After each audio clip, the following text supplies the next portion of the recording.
On today's episode of Watch Chair Go, we keep working on the R8 engines. We're gonna do a little more of the swap-a-roo, and we might get a camera inside that engine, figure out what killed it. And we got some 808s for Watch Chair Wrap. Check it out.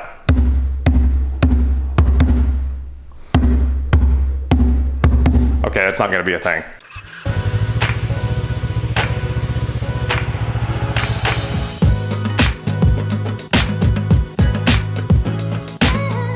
What is going on, guys? I am Watch Chair Go, and yeah, that box does slap, doesn't it? Anyway, where we left off in the last one, I was moving studs from this engine to this engine, so I'm going to move a few more studs.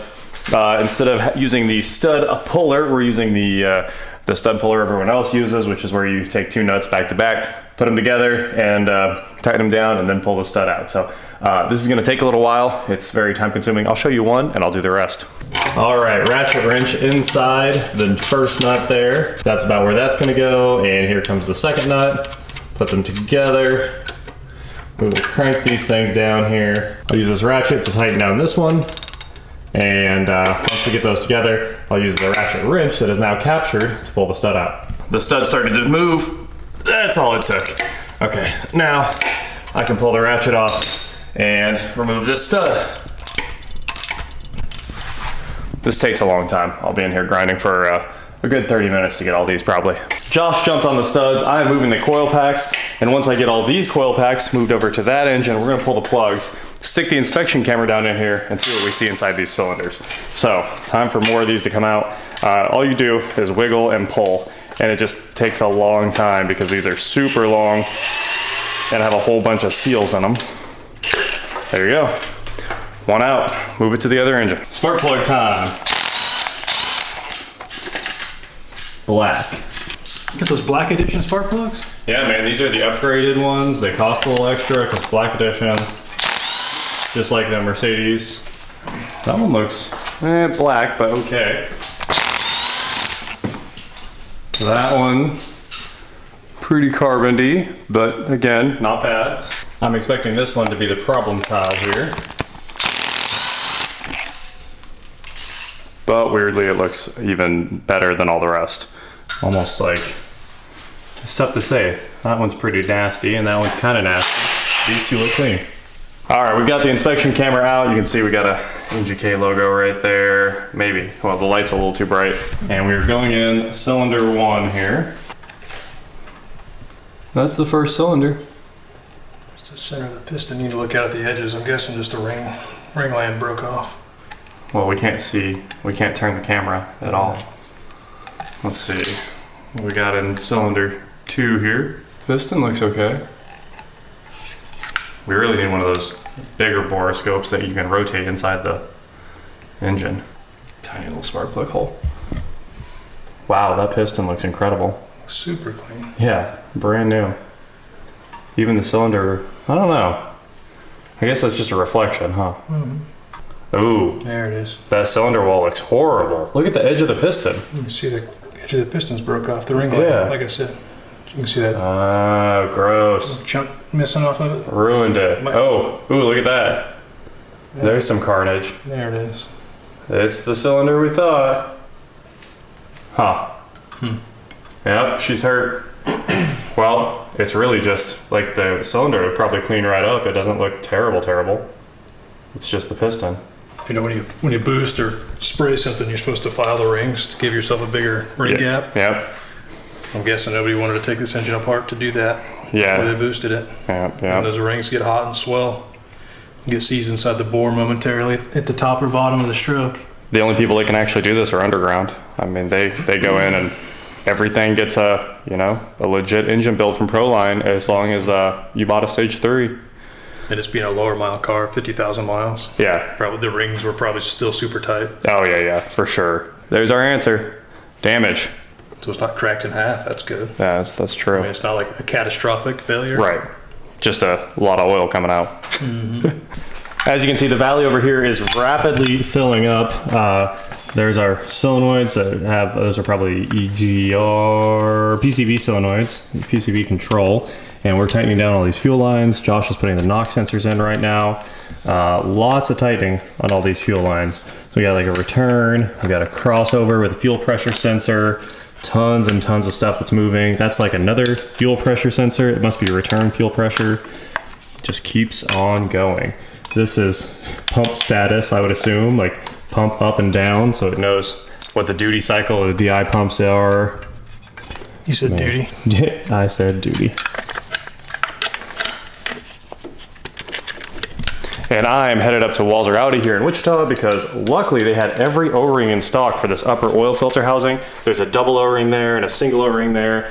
And I don't want to open all this up until we can get all those with new O-rings. So let's go on a mission, head up to the dealership. I'm mind blown they had all these O-rings in stock. Super weird, but shout out to Volkswagen for using one part for everything.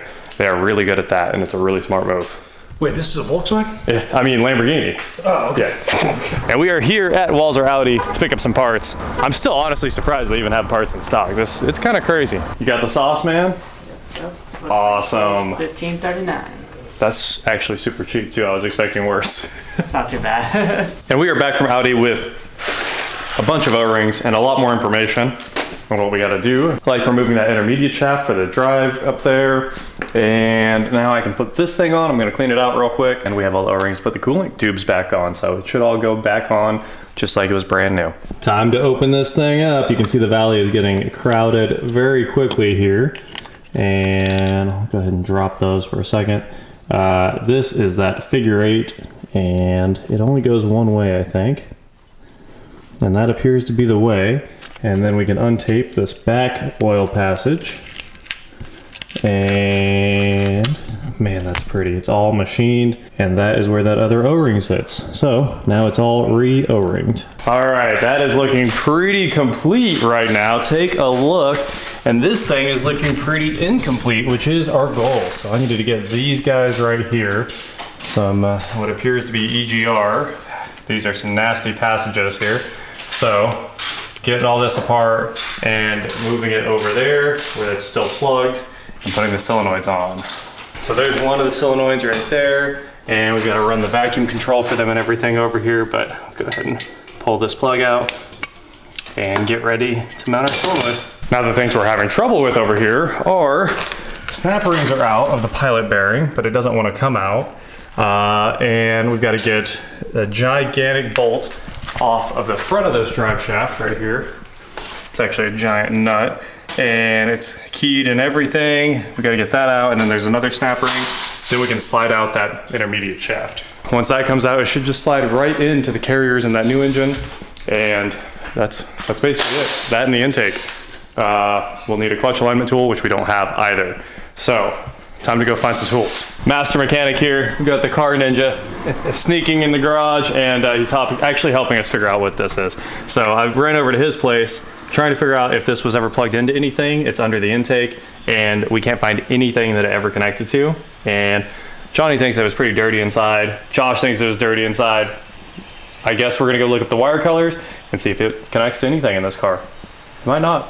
Probably not, yeah. So we're just gonna send it after this. Intake's going on tonight. I gotta give one more huge shout out to the car ninja. He had the oil filter, which I didn't have a spare on hand already. And he said, just get him another one to replace it. So I got one coming, and I'm putting his in the car right now. So don't forget, since we're working on the oil filter housing right now, and I've got it loose. Yeah, there you go. So we're gonna slap that brand new Mall filter in there. And he gave us the bearing puller, his Mac Tools bearing puller we're gonna use to get this out, and his new clutch alignment tool so we can put the clutch back together. Huge shout out to him because we didn't have the Audi specific one. It should be plastic, but it kind of looks like it's metal from the manual. Oh, and we made PDFs of basically everything in the manual. It took maybe 2 little bumps with the slide hammer, and this bearing fell right out of the old engine. Here it is going in the new one, and if we get this in evenly, which might be a little tricky, it should just fall right in. All right, maybe I'll use a socket so I can tap it in there very gently. There's a snap ring that retains it, and we'll put that back in with the snap ring pliers, and it'll be good to go. Okay, this is looking too complete, honestly. Like, completely complete. So, you can see the crossover pipes on, all the new O-rings are in, wiring's going in, the pilot bearing's in. Here's the intermediate shaft, it is out, thanks to the slide hammer bearing puller there. And Josh ripped that off with the with the correct tools, and it's out. Sheer human strength. Yeah, exactly. Mostly just muscles. Yep. And we just tightened down all the fuel lines. We think they've all been finaled. So I put on this PCV line that's on and clamped. I think it's all done. Think it's all done?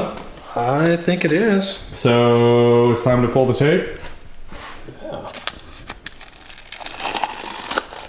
I don't like this little dirt. Wow, those valves look beautiful. Man, they'll never be that clean again. No, they won't. Okay, I think I got all the dirt. What's on here? A little bit of adhesive. Those stay. It's like some grease on the backside. Oh yeah, it looks like tape or grease or something. Is it grease? It's grease. It's smeared on my hands. Yeah. So I guess it'll run. It'll burn. You sure? I mean, it's grease. We'll lube the valves. A little pre-lube. Okay, here comes the next one. Try to do this at an angle so the dirt falls into the valley. Cool. All right, time for some intake gaskets. And time for an intake. These gaskets appear to be the same. 079133 074-B. So, it says there's 3 of these for some reason. We're gonna open up the bag here and let them in, put them in. Yeah, it says quantity 3. Are there 2 in that bag? Maybe it was like buy 2, get 1 free? Yeah, in case you need a spare. A BOGO action? Nope, that looks like 1, doesn't it?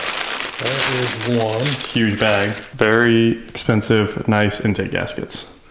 So they have a pin on the bottom. They do have a pin, 2 pins actually, and they drop in like that.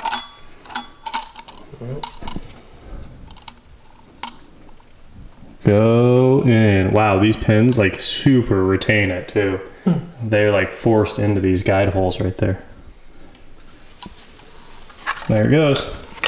It is held in place for the intake to be installed. Nice.